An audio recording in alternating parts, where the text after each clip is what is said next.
నేను గూడా యాక్చువల్‌గా చూసానండి. అంటే ఒకప్పుడు మామూలు కార్యకర్తలుగా ఉండేవాళ్ళు. రత్నాలు పెట్టుకున్న తర్వాత కేంద్ర మంత్రులు, మంత్రులైన వాళ్ళు గూడా ఉన్నారు సార్. యాక్చువల్‌గా మీరు గూడా చాలా మందికి రత్నాలు రిఫర్ చేశారు. వాళ్ళ గురించి కూడా నాకు తెలుసు. విన్నాను, చూసాను కూడా ఆ వీడియోస్ అవి కూడా నేను. అద్భుతంగా అద్భుతమైన వ్యక్తులున్నారు. ఆళ్ళు సక్సెస్‌ఫుల్ ఉంటారు. వాళ్ళు పక్కనోళ్ళని కూడా సక్సెస్‌ఫుల్ చేస్తారు. ఆళ్ళు ఇంట్లోంచి ఎప్పుడు ఒక్క రూపాయి బయటికి తీసుకెళ్లరు. కానీ ఆళ్ళ దగ్గరికొచ్చిన కార్యకర్తలు గాని, వాళ్ళు కూడా బాగుపడతారు. వీళ్ళకెప్పుడు అనుకూలంగా ఉంటారు. ఒక్కసారి వీళ్ళతో అటాచ్ అయిన తర్వాత మీరు వాళ్ళని ఏం చేసినా కూడా అవతలకెళ్ళరు. వీళ్ళతోటే అనుకూలంగా ఉంటారు.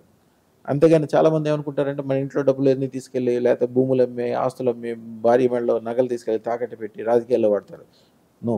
ఎప్పుడు కూడా అదృష్టపత్రం ఒకటి పెట్టుకోవాలి. దానికి సంబంధించిన మంత్రం తంత్రం ఇస్తాం. మీ జీవితంలో ఒక్క రూపాయి కూడా ఖర్చు పెట్టొద్దు. దానికి ఏం చేయాలో చేయండి. మీరు ఎప్పుడు అధికారంలోనే ఉంటారు. ఎప్పుడు అందరితో దండం పెట్టించుకుంటారు. అన్నీ పాజిటివ్‌గా ఉంటాయి. ఇప్పుడు మనిషి సంతోషంగా బతకడానికి డబ్బులు ఎంత ఇంపార్టెంటో ఆరోగ్యం గూడా అంత ఇంపార్టెంట్ అండి.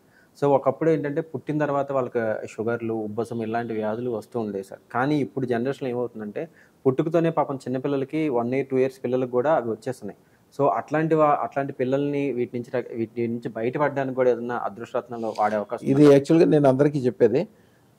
ఇందాక చెప్పాను. పెళ్లిలోనే భార్యాభర్తలు ఇద్దరు అవును. పెట్టుకుంటే మంచిదని. ఎందుకంటే ఆళ్ళకి కాలసర్ప దోషం ఉండదు. టెన్షన్‌లు ఉండవు. టెన్షన్‌లు ఉన్న వాళ్ళకే వాళ్ళకి పుట్టే పిల్లలకి ఇట్లాంటియన్నీ వస్తుంటాయి. వస్తుంటాయి. వీళ్ళు ఆరోగ్యంగా ఉంటారు. ఆళ్ళ పిల్లలు కూడా ఆటోమేటిక్‌గా ఆరోగ్యంగా ఉంటారు. ఈ కాలసర్ప దోషం ఎవరికైతే లేదో పెద్ద పెద్ద జబ్బులు కూడా తగ్గిపోతాయి. ఎందుకు తగ్గిపోతాయంటే ఇది మందు కాదు. కానీ వాళ్ళు మనశ్శాంతిగా ఉండటం వలన ఇది పాజిటివ్ ఉంటదో దాని మూలాన ఎన్నో అనారోగ్యాలు ఒక కంట్రోల్‌లోకొచ్చి అలాగే కొన్ని రకాల అలవాట్లుంటాయి. ఇప్పుడు పల్లెటూరులో ఏం చేస్తారంటే కొన్ని రకాల జబ్బులున్న పిల్లలకి చిన్నప్పటి నుంచి తాగుడు అలవాటు చేస్తారు. వాళ్ళు 40 వచ్చినా, 50 వచ్చినా కూడా తాగుతూనే ఉండాలి వాళ్ళు. యాహ్! మన దగ్గరకొచ్చిన తెల్లారి నుంచి వాళ్ళు చాలా మంది చెప్తారు. అయ్యా నాకు తాగుడు చూస్తేనే చిరాకేస్తుందని.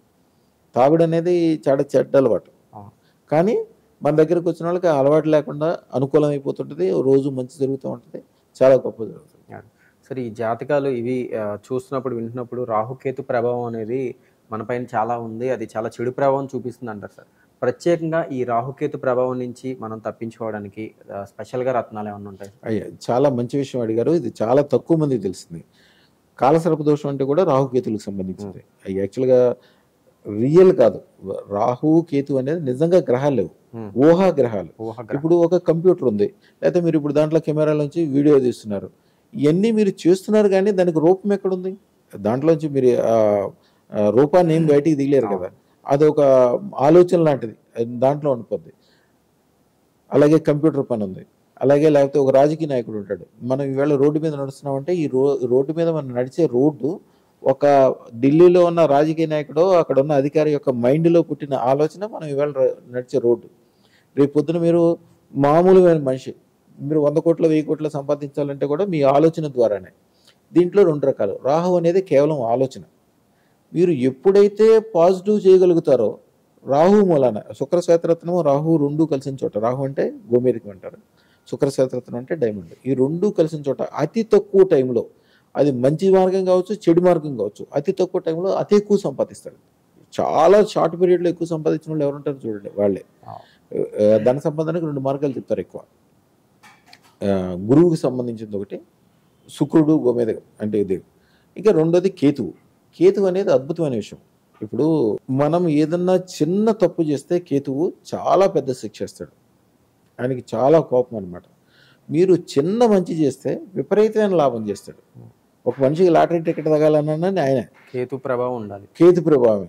ఒక మనిషి రోడ్డు మీద మంచిగా నడుచుకుంటూ వెళ్తాడు. ఎదురుగుండా లారీ వచ్చి గుద్దేస్తే ఇంకేం అది సంబంధం కేతు లేదు. ప్రభావం. అది కూడా కేతు ప్రభావమే. కేతువు ఎప్పుడు అనుకూలంగా ఉండాలి. కేతువు ఎప్పుడు అనుకూలంగా ఉంటది?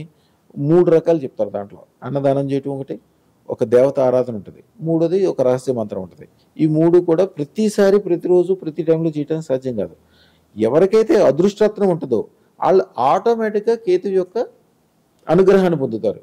ముఖ్యంగా మా అదృష్టరత్నం పెట్టుకోగానే మాకు అది కలిసొచ్చింది, ఇది కలిసొచ్చింది, ఎట్లా అయింది, కోర్టు కేసులు డబ్బులొచ్చేసినాయి, ఎట్లా వచ్చినాయి అని 100 రకాలు చెప్తారు కదా! అయన్నీ కూడా కేతువు యొక్క అనుకూలతతోటే తయారవుతాయి.